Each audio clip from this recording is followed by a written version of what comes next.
Chris and I were at Doran Mayhew, fantastic accounting firm, the other day in Grand Rapids, and we were just kind of talking in one of the boardrooms over there. What's a tougher game, USC or Washington? And I'm doing this article series over at thewolverine.com ranking the toughest games on Michigan's schedule. And it's really hard when you get down to some of these more challenging ones because Michigan does have such a loaded schedule. Ohio State going down there, I think, is clearly number one, probably with quite a bit of room in between that with all they have returning. And the fact that, Michigan did win there in 2022, but they hadn't done that in Columbus since 2000. It's just really hard to do. Not many teams go down there and win. Not saying, again, it's impossible. It's certainly not. Then you look at, kind of Texas, Oregon, USC, Washington. I guess we'll start here. Who do you guys have as the second toughest game on Michigan's schedule this year? The second toughest game. Unless you think one of them's tougher than Ohio State. No, I don't. I think it's Oregon. I do. I think Oregon is the second most, is maybe the most complete team on the schedule, honestly. I think they have better quarterback play than Ohio State, but it's where you play them, right? You get Oregon at home. You have to play at Ohio State. I think Texas is third. So my question to you is, did you have Fresno State or Michigan State ranked higher? I had Fresno State is a tougher game. I think it is. It's the first game of the year. Yeah, because I've been seeing these Michigan State message boards that they're going to upset Michigan this year. Michigan State in John Smith's first year, and I just got to say I don't see that happening. I don't think they have the line play to do it. I think they'll get better under John Smith, but I don't think this is the year. So I thought that was pretty interesting when I saw that thread of hope. They're selling hope over there, I guess. So regardless, I think Oregon is the second toughest team. I think Texas is third on that list. And then probably, the big one, like we were talking, Clay, Washington and USC. Right. I think Washington. I think it is hard to win out there. I've said this a million times. I've seen them win out there in a road game once in my life, and that was a miracle. A UCLA game in 1989 when they needed an onside kick recovery by the late, great Veda Murray and a kick to win it.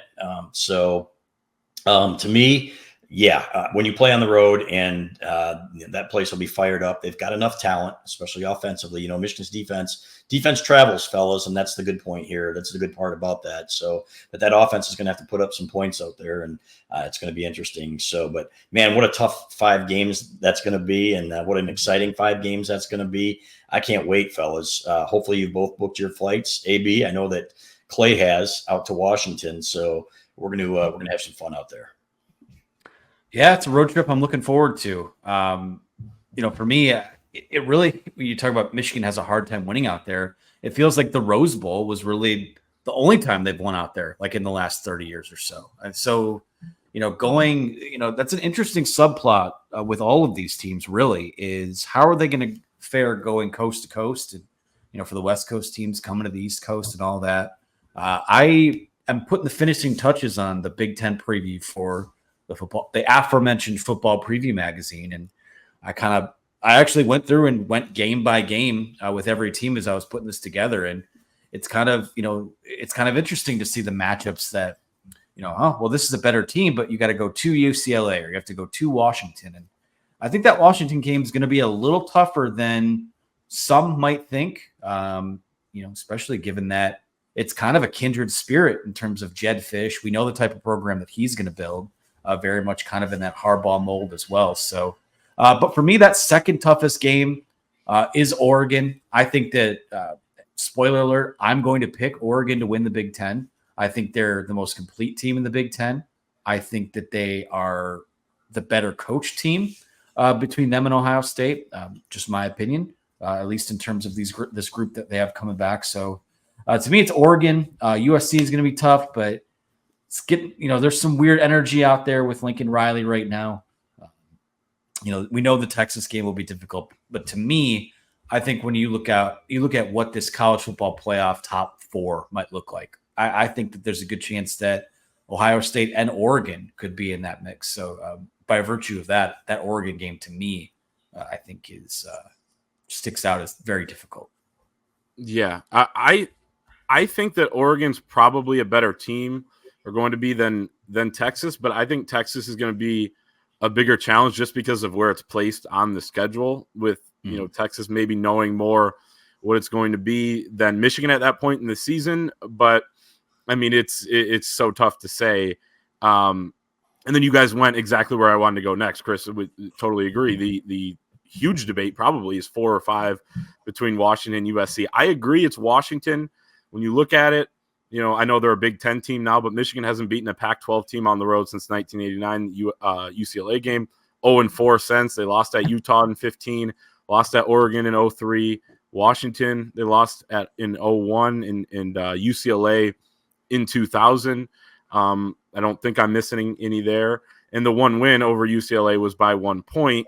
But beyond just that and the challenge of going there and winning, Washington should be pretty decent at least under Jed Fish in their first year. It's going to be a completely different team than the one that took the field against Michigan on January 8th, just, you know, a few months ago.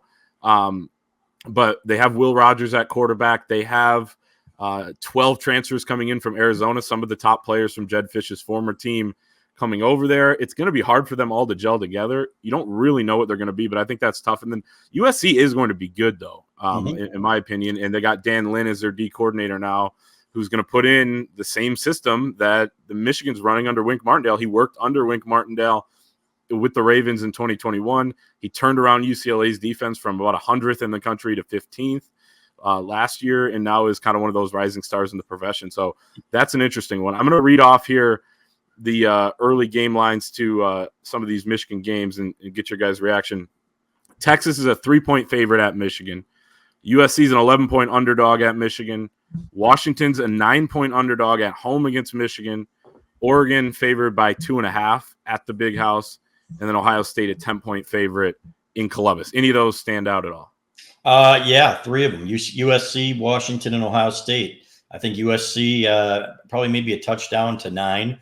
I think Washington maybe 5 to 7 dogs. And then Ohio State as a 10-point favorite. I like, you know, Michigan. I think Michigan should maybe be a 6 to 7 point underdog there. So, and, you know, that's as of now. These change, obviously, yes, and they will change. Yes. They will continue to change once we actually get to see what these teams are, which you don't until the first couple games of the year. I remember, and I say this all the time, John Cooper at Ohio State saying he didn't think teams should be ranked until the 6th game of the schedule, and he's probably right.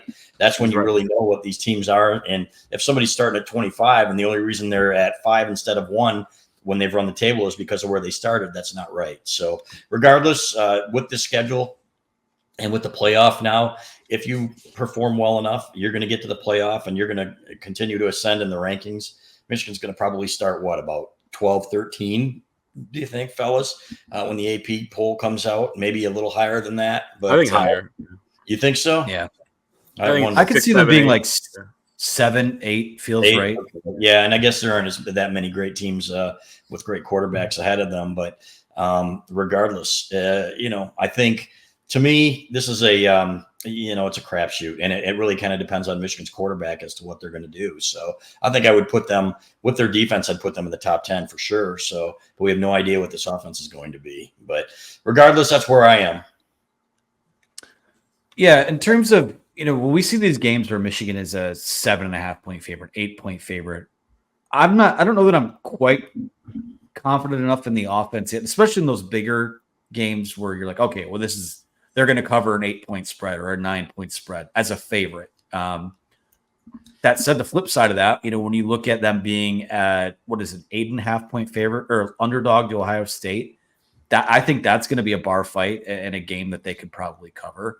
I think that you're going to see a lot of, if Michigan's going to win most of the games on this schedule, especially those 5 showdown games or whatever it is, they're going to have to drag these teams into the mud a little bit more than maybe we're used to seeing. And now the defense is going to do their part and win them a lot of games on its own. But the offense, to me, obviously, huge question mark. We'll see about the spreads in some of these games. But, I think all of them, I just, you see an 11-point favorite. Who is it? USC? Yep. Yeah, I think that USC, I don't know if they play any defense, but I think their offense will still probably be pretty good. So we'll see what happens. It's tough to plant a flag on that. Still kind of doing a lot of reading on what these teams will look like and how they match up. But, any of those games where Michigan is like a double-digit favorite, I'm not quite ready to cash or run the bet ticket to the window or anything like that. Yeah. Wink actually talked about Lynn today with me at USC, and what a good coach he is and how proud he is of these guys that have been under his tree. And there are a lot of them, fellas. Look at two of them, and Mike McDonald and Jesse Minter now, and what they've accomplished under his tutelage and what he kind of built with his defense. So I think they'll be better, and that'll make them much more dangerous than I think an 11-point dog in Ann Arbor. Yeah. The interesting thing is, no matter who Lincoln Riley gets as his D coordinator, they never have a good defense. Alex Grinch was seen as this great hire when he got him too from Ohio State. And then, it just didn't work out, whether that's practice time, how much they practice defense, or if they're physical enough. Michigan's defense, they talk a lot about how the offense and the style they play helps them out, and vice versa.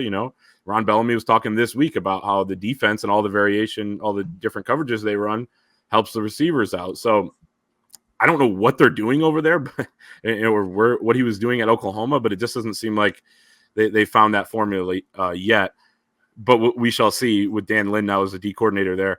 Last one I'll bother you guys with is what's a team that could give Michigan a scare this year, like a Maryland last season, like Illinois and Maryland the year before?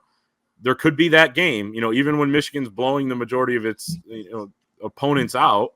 And this year is going to be a little bit different with such a tough schedule, but there seems to be at least one of those games that sneaks up on them. I think Minnesota is going to be a pretty decent this year, as a matter of fact. So that one, you never know what they're going to look like in an opener too. Fresno State, has some pieces. But to me, it would be Minnesota. I think the best of the rest on that list. I don't think Illinois got anything. Indiana's going to be a few years away. They're recruiting better. Remarkably, Indiana's done some pretty good things there in the portal. So, but to me, PJ Fleck, Michigan's handled them. But I look at those other games, and they damn well better not lose one of those. Let's put it that way. Yeah, you lose any of those other ones other than the 5 that we have routinely talked about, then you're talking like 8-4, potentially 7-5. And I just don't think that's a place anyone wants to be or have a discussion like that. So Fresno State, I think, is going to be a little more difficult than, I know they're 22.5-point favorites. I think that's going to be a bit of a dogfight, a night game that you wait all day to play. And there's a lot of unknowns there. So wouldn't be surprised if that was one that they struggled with a little bit. You look at kind of these sleepy spots on the schedule. I don't think Illinois is going to be very good, but going to Illinois, coming off of a road trip to Washington, and then ahead of a rivalry game the next week against Michigan State, I think that's off a bye week too, if I'm not mistaken. It is off a bye week because their bye week is October 12th. I don't know, something about that Illinois game. Just talk about a team that might be apt to get you in a dogfight. We know the way that Brett Bielema coaches, the way his teams play. They're unafraid, and they're usually pretty physical. And I wouldn't be surprised. Like, I don't think they're in any danger of losing that game. But you look at these games where it might be too close for comfort. For some reason, that one's sticking out to me. No, that's fair. And I also have Minnesota. I agree with you, Chris. I think that they have a ton returning, 9 defensive starters. They have a new quarterback, which you can't get any worse. No offense to Ethan Kaliakmanis, who's now going to be Rutgers starter, by the way, now that Gavin Wimsatt is gone. But, I mean, they bring in Max Brosmer, who's from New Hampshire, FCS level. He's got an adjustment to make. I'm just going to slap it on there right now. Guarantee he's going to be better than Kaliakmanis. He couldn't do anything last year, which was kind of nice. When you're in Michigan, you get up early. I know that was somewhat of a game at halftime, but you get up early in that game with Will Johnson getting a pick 6 and that stuff, and you're like, there's just no way like this team's going to be able to score enough to beat you. What's the early spread on that one, Clay? I don't know that it's out. I don't know that I've seen one. But yeah, I think that's a team because it's sandwiched in between USC and Washington. Yeah, that could maybe make it a game. Minnesota hosts USC the next weekend, but they're not looking ahead. When you're Minnesota and you're playing at Michigan, you're not going to look ahead. Michigan maybe not looking ahead, but you know that something's coming, right? You had USC. It's going to be an emotional game. Then you go back the next week and have to go all the way to the West Coast. So could be there, but the thing of it is with these games is they sneak up on you. So maybe predicting them right now on June 6th isn't the easiest exercise, but we did it anyway because it's June 6th, and we're excited about Michigan football. 86 days away.